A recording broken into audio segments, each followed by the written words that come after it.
Welcome to Aadya TV. మనతో పాటు మన తెలంగాణ బంధుక్ సినిమా డైరెక్టర్ లక్ష్మణ్ గారు ఉన్నారు. ఆయన అడిగి తెలుసుకునే ప్రయత్నం చేద్దాం. సార్ నమస్తే. నమస్తే. బాగున్నారా? బాగున్నాను సార్ ఎట్లా ఉంది సార్? మరి ఇప్పుడు సినీ రంగం ఏ విధంగా నడుస్తుంది? ఎట్లుంది? ఇడుపు కాగితం సినిమా పెద్ద సంచలనం అవుతుంది. దీన్ని ఎట్లా చూస్తారు సార్? మంచిది. అది యాక్చువల్గా సంచలనం అవడం అనేది చాలా మంచిది. ఎందుకంటే ఒక సినిమా టైటిల్ ఇంత పాపులర్ కావాలి అనే దానికి జరగాల్సిన దానికంటే ఏ నెగిటివో పాజిటివో ఈరోజు ఇడుపుగా అయితే మన ఒక సినిమా వస్తుందని రెండు రాష్ట్రాల ప్రజలకు తెలుసు. అది ఒక మంచి పరిణామం. కానీ వెక్కిరించిన తీరు చాలా తప్పు.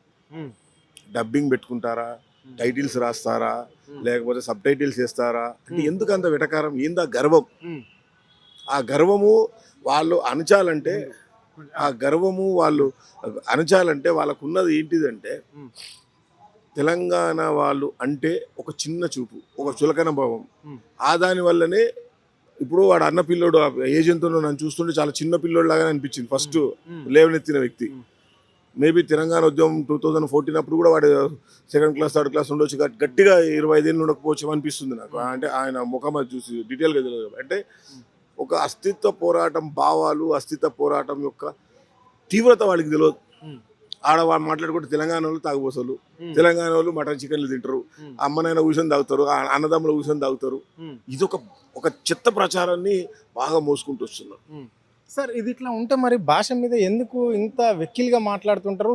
ఎందుకు ఈ తెలంగాణ అస్తిత్వం పైన ఎవరు పడితే వాళ్ళు ఇప్పుడు మనం చూస్తున్నాం కదా, దాదాపుగా 2.5 సంవత్సరాల నుంచి గతంలో కేసీఆర్ గవర్నమెంట్ ఉన్నప్పుడు ఇంత ఉన్నా కానీ ఇంత లేకపోవచ్చు.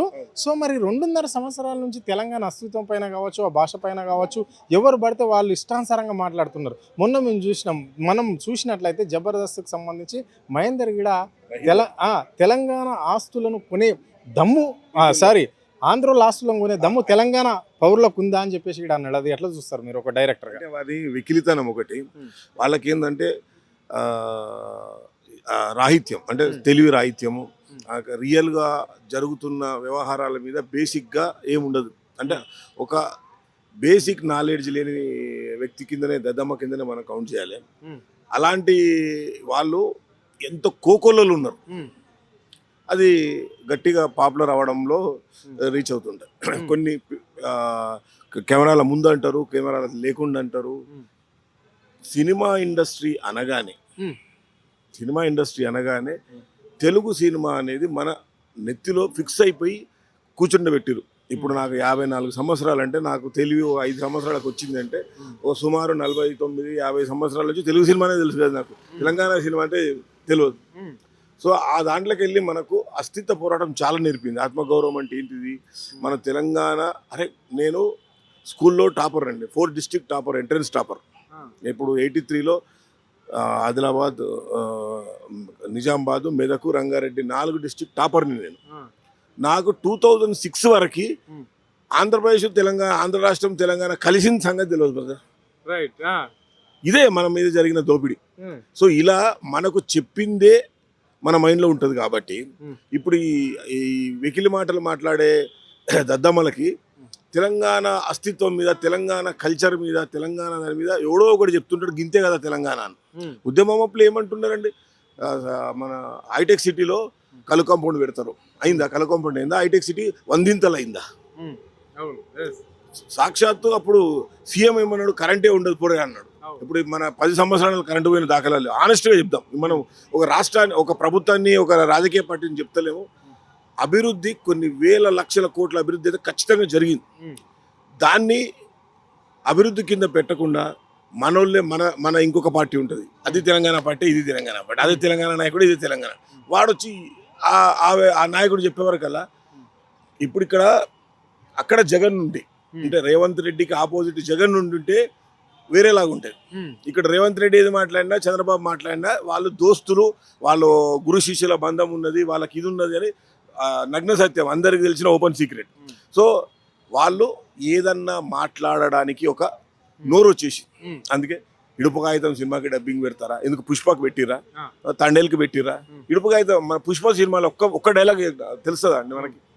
సినిమా అంతా మీరు ఒక మాట మాట్లాడారు ఇంతకు ముందు, మీరు సభలో మాట్లాడేటప్పుడు, రౌండ్ టేబుల్లో మాట్లాడేటప్పుడు, అంటే ఏదో పేర్ల మీద మీరు ఏదో మాట మాట్లాడారు. ఆ పేర్లు అంటే ఏంటి, ఎందుకు పెట్టవలసి వస్తుంది సినిమాలకు టైటిల్? అవి వాళ్ళకి అంటే బేసిక్గా కూడా అర్ధరాహిత్యమైన అవగాహన రాహిత్యం, ఇది సింపుల్గా చెప్పాలంటే. హీరో పేరు లక్ష్మీ బావ ఉంటుందా, లక్ష్మీ బావ అని సినిమా ఉంటుంది. లక్ష్మి అని ఎందుకు ఉంటుందండి? హీరో పేరు ఏమైనా లక్ష్మి ఉంటుందా, తులసి ఉంటుందా, రాధా ఉంటుందా, పుష్ప ఉంటుందా? మొగన్ పేరే కాదు కదా.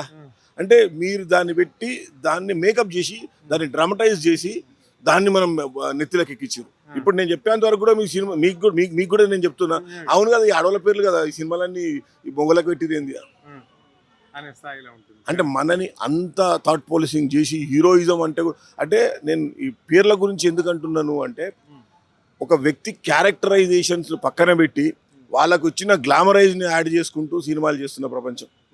అత్త అల్లుళ్ళ మీద మన దగ్గర ఉండే గౌరవం ఎంత గౌరవం ఉంటుంది. మన దగ్గర అత్త అల్లుడు చూసుకోరు, అవును, ముఖం చూడరు. మా అల్లుడు ఆడనేమో అత్త అల్లుళ్ళకు సవాల్, అత్త మజాక, అల్లుడా మజాక, అత్తకు సవాల్, మామకు సవాల్. ఏంటి ఎట్లా ఉంటుంది అంటే కుటుంబ విలువలు కూడా వాళ్ళకి తెలియదు. అలా దౌర్భాగ్యం, సింపుల్గా చెప్పాలంటే దౌర్భాగ్యం.